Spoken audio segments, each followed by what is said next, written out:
சென்னை மக்களே, ஏங்க இப்படி பண்றீங்க? எதுக்குங்க இவ்வளோ ப்ரெஷர், இவ்வளோ கோபம் காலையில? அப்படிங்கிற மாதிரி தான் தினசரி காலையில அந்த ஒரு 7:30லேருந்து ஒரு 9 மணிக்குள்ள சென்னை சிட்டி முழுக்க ரொம்ப பரபரப்பா வாகனங்கள், போக்குவரத்து நெரிசல் இதுக்கு மத்தியில பயணிக்கக்கூடிய அத்தனை பேருமே பயங்கர பிபி லெவலு, கோபம், வசைபாடுதல்கள், பயங்கரமான வார்த்தைகளோட இது எல்லாத்தையும் பார்க்க முடியுதுங்க. அதுக்கான காரணம் என்ன அப்படிங்கிறது தான் இப்போ நம்ம பார்க்க போறோம் இந்த வீடியோல. வணக்கம், நான் உங்கள் அன்பு சகோ சங்கர் பிரியன்.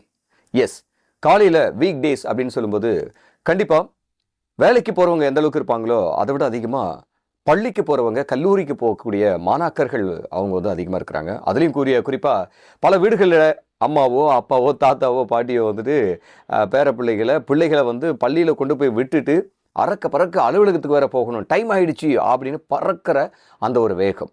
இன்னொரு பக்கம் ஆட்டோமேன், வேன், பஸ் இவங்க இருக்காங்க இல்லையா, பிள்ளைகளை கொண்டு போய் மாணவர்களை கொண்டு போய் பள்ளிக்கூடத்தில் சேர்க்கக்கூடிய அந்த பொறுப்பில் இருக்கிறவங்க, அவங்க அறக்க பறக்கணும் மின்னல் வேகத்தில் பறக்கிறது. இதெல்லாம் பார்க்கும்போது பயங்கர ஒரு பதற்றமான ஒரு சூழ்நிலை எனக்கே வருது. ஏன்னா தினசரி நானும் வாய்ப்பு கிடைக்கும்போது எனக்கு என்னோடய ஷிஃப்ட்டுக்கு ஏற்ற மாதிரி என்னோடய பிள்ளைகளை நான் பள்ளிக்கூடத்துக்கு கொண்டு போய் விடுறேன். அப்போ காலையில் போகும்போது நான் ரொம்ப ரிலாக்ஸாக, கம்ஃபர்டபுளாக rules and regulations, road safety இது எல்லாத்தையும் கரெக்டாக ஃபாலோ பண்ணிவிட்டு ஒரு 30 to 40 கிலோமீட்டர்ஸ் வேகத்தில் தான் நான் போகுவேன். ஏன்னா எனக்கும் என் பிள்ளைங்க இருக்கிறாங்க, உட்காந்துக்கிட்டு இருக்காங்க. ஸோ அவங்கள ரொம்ப பாதுகாப்பாக நான் கொண்டு போய் சேர்க்கணும் அப்படிங்கிறது. பட் நானே பதற மாதிரி திடீர்னு ஹார்னு, திடீர்னு இண்டிகேட்டர் லெஃப்ட்டில் போட்டு ரைட்டில் கட் பண்ணுவாங்க, திடீர்னு வண்டி குறுக்க வரும், திடீர்னு பின்னால் இடிப்பாங்க, திரும்பி பார்க்குறதுக்குள்ள முன்னாடி ஒருத்தர் திட்டுவான். இது மாதிரி எக்கச்சக்கமான பிரச்சனைகளை நான் தினசரி சந்திச்சுக்கிட்டு இருக்கிறத அதை சொல்லியே ஆகணும், உங்ககிட்ட பகிர்ந்துக்கணும் அப்படின்றது தான் நான் நினச்சேன். இதுக்கெல்லாம் காரணம் என்ன அப்படின்னு கேட்டிங்கன்னா, ஸ்கூலுக்கு ரைட் டைமில் பழைய பிள்ளைகளை கொண்டு போய் விடணும் அப்படின்னு நினைக்கிற பெற்றோர்கள், அவங்கள கொண்டு போகிற அந்த ஆட்டோமேன், வேன்மேன், பஸ்மேன் இவங்க எல்லாருமே. இதில் ரொம்ப அட்ராசிட்டியை க்ரியேட் பண்ணுறது ஒரு பக்கம் பெற்றோர்கள், அந்த ரிலேட்டிவ்ஸ் அவங்க இருந்தாலுமே கூட, அதையும் தாண்டி இந்த ஆட்டோமேன் பண்ணக்கூடிய அந்த விஷயங்கள் இருக்குது பாருங்களேன், அதெல்லாம் கண்டிப்பாக உசுரை கையில் பிடிச்சிக்கிட்டு போகிற மாதிரி தான் இருக்குது அப்படிங்கிற மாதிரி இருக்குது. அவங்க பிள்ளைகளை ஏற்றிக்கிட்டு போகிறாங்க.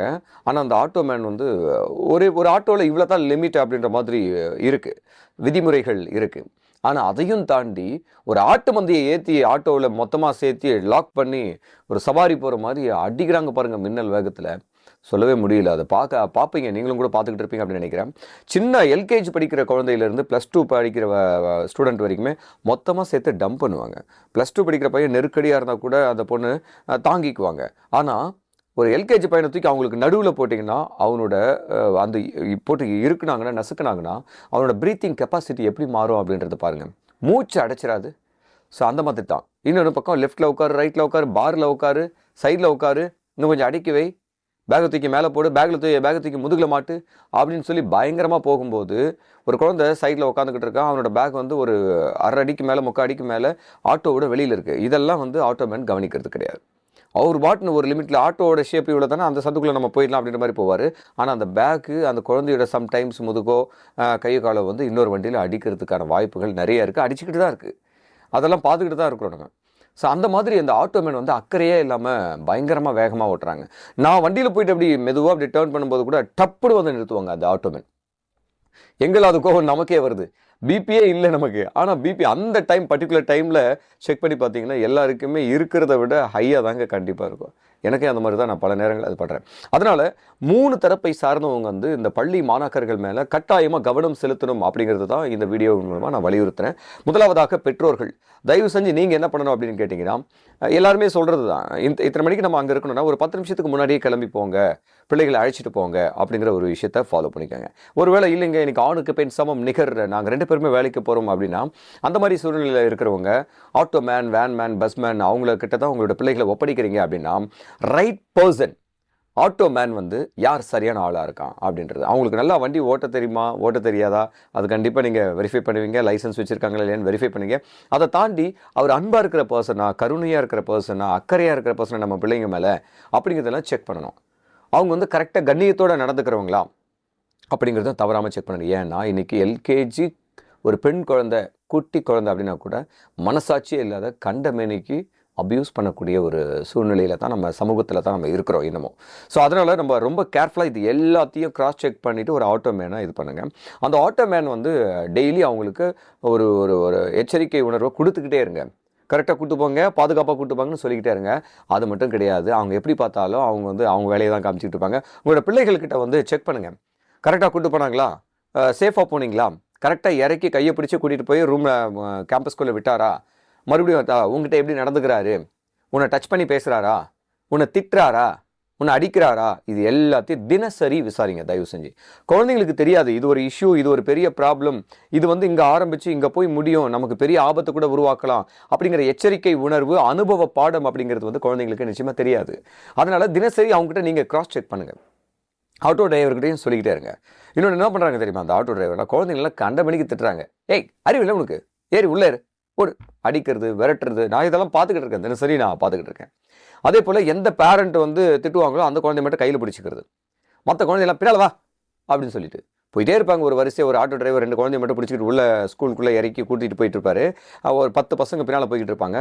சர்ன்னு ஒரு ஆட்டோ உள்ள 4 பசங்க அந்த பக்கம் இருப்பாங்க, 4 பசங்க இந்த பக்கம் இருப்பாங்க. இந்த பசங்க வந்தாங்களா இல்லையா, ஃபாலோ பண்ணிக்கிட்டு இருக்காங்களா இல்லையான்றது கூட அந்த ஆட்டோ மேன் வந்து பார்க்க மாட்டார். அவர் வாட்டுன்னு போயிட்டு இருப்பார். இந்த குழந்தை திக்கு தெரியாமல் ஐயோ லெஃப்ட்டில் போகலாமா ரைட்டில் போகலாமா அப்படின்னு இப்படிக்கா போகும்போது அங்கே ஒரு ஆட்டோ குறுக்க, அங்கே ஒரு வண்டி வந்து குறுக்க, அந்த குழந்தை இடிக்குது. அந்த குழந்தை எப்படி போகிறதுன்னு தெரியல, விழுந்து எழுந்துக்குது, லஞ்ச் கொட்டுது, லஞ்ச் பேக் வந்து கொட்டுது, சாப்பாடு கொட்டுது. இதெல்லாம் நடந்துக்கிட்டு இருக்குங்க, தினசரி நடந்துக்கிட்டு இருக்குங்க. அதனால் தயவு செஞ்சு பேரண்ட்ஸ், நெக்ஸ்ட் இந்த drivers, auto driver, van driver, bus driver, இவங்க. 3வது பள்ளிக்கூடம், மிக முக்கியமாக பள்ளிக்கூடம். எஸ், நீங்கள் உங்களுடைய வாகனம் பேருந்தோ அல்லது வேனோ நீங்கள் வந்து கொடுக்குறீங்கன்னா அந்த வேனோட கண்டிஷன், பஸ்ஸோட கண்டிஷன் எந்த அளவுக்கு இருக்குது அப்படிங்கிறத தரமாக செக் பண்ணிக்கிட்டே இருக்கணும். எஃப்சி அப்படிங்கிறத அவசியம் பண்ணிக்கிட்டே இருக்கணும். புது வாகனங்களை நீங்கள் வச்சுக்கோங்க. அதை தாண்டி அந்த ஓட்டுநர்களை, நான் ஏற்கனவே பேரண்ட்ஸுக்கு சொன்ன மாதிரி ஓட்டுநர்கள் எப்படிப்பட்டவங்க அப்படிங்கிறத கரெக்டாக கிராஸ் செக் பண்ணி அவங்களுக்கு தினசரி மாதாந்திர கூட்டம், மாதாந்திர மீட்டிங் நடத்தி எப்படி போயிட்டுருக்கு, எப்படி பண்ணிட்டு இருக்கீங்க, ஏதாவது இஷ்யூவா அது இதுன்னு வந்து கலந்து ஆலோசித்து அவங்களுக்கு வந்து ஒரு வழிகாட்டுதல், ஒரு எச்சரிக்கை உணர்வு வந்து நீங்கள் கொடுத்துக்கிட்டே இருக்கணும் அப்படிங்கிறது. இது எல்லாத்தையும் தாண்டி மிக முக்கியமானது, இன்னைக்கு அரசாங்கமும் இந்த பள்ளி நிர்வாகங்களை சேர்ந்து செய்ய வேண்டிய ஒரு விஷயத்தை ரெக்வஸ்ட்டாக நான் பண்ணுறேன். இன்றைக்கி வந்து பர்சனலாக நம்ம போய் ஒரு கார் வாங்குகிறோம், ஒரு நல்ல ஒரு ஹைப்ரிட் காரெல்லாம் வாங்குகிறோம் நம்ம ஹைடெக்காக அப்படின்னு சொன்னால் அதில் கேமரா, சிசிடிவி கேமராஸ் வந்து நீங்கள் லெஃப்ட்டில் திரும்பினாலும் சரி, ரைட்டில் சரி, ஃப்ரண்ட்டு பேக்கு எதுவாக இருந்தாலும் சரி, சுற்றி கேமரா, டாப் ஆங்கிளில் கூட உங்களுக்கு வந்து கேமரா வந்துடுது. ஸோ அவ்வளோ டெக்னாலஜிக்கலாக ஒரு பர்சனல் விஷயத்துக்காக நம்ம வந்து செலவு பண்ணி நம்ம வாகனங்கள் எல்லாம் வாங்குகிறோம். இண்டிகேட்டர் போட்டாலுமே கூட நம்ம பார்த்துக்கலாம் லெஃப்ட்டில் யார் பின்னால் வண்டி வருதா இல்லையா அப்படின்னு சொல்லிட்டு. அந்த மாதிரி இருக்கும்போது ஏன் வந்து பள்ளி வாகனங்களில், பள்ளி வேன், பஸ்ஸில் வந்துட்டு இந்த மாதிரி கேமரா செட்டப்பை, சிசிடிவி கேமரா செட்டப்பை நீங்கள் பண்ணிக்க கூடாது? இதுக்கு ஏன் அரசு வந்து அவங்களுக்கு வந்து ஒரு வழிகாட்டுதல், ஒரு உத்தரவு போடக்கூடாது அப்படிங்கிறது எனக்கு மிகப்பெரிய ஒரு கேள்வியாக இருக்குது. ஏன்னா அண்மையில் கூட குழந்தை ஒரு வேன்லேருந்து இறங்கி இருக்குது, முன்னாடி போய் நின்று அந்த பக்கமாக கிராஸ் பண்ணுறதுக்காக போய் முன்னாடி நின்று இருக்குது. அந்த குழந்தையோட உயரம் ஒரு எல்கேஜி ஃபஸ்ட் ஸ்டாண்டர்ட்னு வச்சுக்கோங்களேன், ஒரு 2.5 அடி தான். வேனுக்கு முன்னாடி அந்த குழந்தை நின்றுக்கிட்டு இருக்கிறது தெரியாது. அந்த டிரைவர் என்ன பண்ணியிருப்பாரு, இந்த குழந்தைங்களாம் இறங்கிட்டு இருக்காங்களா அப்படின்னு இந்த பக்கம் பார்த்துக்கிட்டு இருந்திருப்பாரு. அந்த கேப்பில் அந்த குழந்தை அங்கே போய் நின்று தான் அவருக்கு கவனிச்சிருக்க மாட்டார். அவருக்கும் தெரியாது ஹைட்டு. இது ப்ராக்டிக்கலாக இருக்கிற விஷயத்த சொல்கிறேன். அதுக்காக நான் டிரைவருக்கு வந்து சப்போர்ட் பண்ணுறன்ற விஷயத்த நீங்கள் தயவு செஞ்சு பண்ணிடுங்க. அவங்க ரொம்ப கூடுதல் கவனத்தோடு இருக்கணுன்றதை நான் சொல்லிடுறேன். ஆனால் ப்ராக்டிக்கலாக நடக்கிற விஷயம் இதுதான். ஆனால் இந்த இடத்துல அந்த காருக்கு இருக்கிற மாதிரியான கேமராஸ் வந்து இருந்துச்சுன்னா கண்டிப்பாக முன்னாடி யார் இருக்கிறாங்க, நாய் இருக்கா, மனுஷன் இருக்கானா, குழந்தை இருக்கா, பின்னாடி என்ன, லெஃப்ட் என்ன, ரைட்னு எல்லாமே தெரியுமா தெரியாதா? அப்படி தெரியும் போது அந்த வேன் ஓட்டுநர், ஸ்கூல் ஸ்டூடெண்ட்ஸ் கரெக்டாக இறங்கிட்டாங்களா, போயிட்டாங்களா, பண்ணிட்டாங்களா, நம்ம இப்போ ரைட் எடுக்கலாமா, லெஃப்ட் எடுக்கலாமா அப்படின்றத பார்த்துக்க முடியுமா இல்லையா? அப்போ இந்த டெக்னாலஜியை ஏன் வந்து பள்ளி கல்வித்துறைக்கு வந்து அரசாங்கம் உத்தரவிடக்கூடாது?